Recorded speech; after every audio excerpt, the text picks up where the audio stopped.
ছেলের জন্মদিন বলে বাবা সকাল সকাল গিয়ে কত মাছ কিনে নিয়ে এসছে। এটা হচ্ছে কাতলা মাছ, কাতলা মাছের মাথা। ছেলের প্রথম বছরের জন্মদিন,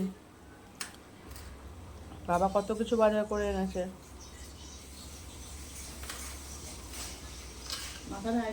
দেখো পাবদা মাছ, ও কত রকমের কিছু কিনে আনা হয়েছে। এখানে কাতলা মাছ, কাতলা মাছের মাথা, পাবদা মাছ, কাতলা মাছের ডিম, আর এই হচ্ছে মাছের তেল। পাবদা মাছ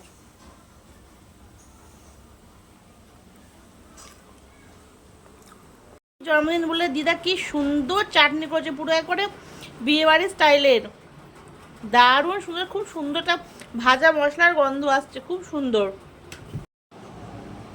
এই যে নাতির জন্মদিন বলে সব কত পায়েস করেছে দিদা, এখানে এক গামলা পায়েস করেছে। এই যে মা করেছে পাবদা মাছের তেল ঝাল, দারুণ সুন্দর। কত রকম আইটেম করেছে মা নাতির জন্মদিন বলে। বাবা নিয়ে এসছে বাজার করে, আর দিদা রান্না করছে, আর মা খালি ভিডিও করছে। নিয়ে ঘরে ছানা বানিয়ে নাতির জন্য ছানার কেক করছে, সারাদিন ধরে করে যাচ্ছে। পায়েস করে রেখেছে, চাটনি করেছে, পাবদা মাছ করেছে, আবার ছানার কেক, যেহেতু কেক কাটতে নেই বলে হয় যে 1 থেকে 5 বছর অবধি, তার জন্য কেক কোনো কিনে আনা হয়নি। ছানা কেক বা ছানা পোড়া যেটা হয় জগন্নাথের খুব পছন্দের, তো আমার ছেলেকে আমার মা স্বর্ণগোপাল বলে ডাকে, তো বলছে আমাকে ছানা পোড়া বা ছানার এই যে কেক এটা করে খাওয়াবো, ওর জন্মদিন এটা করবো।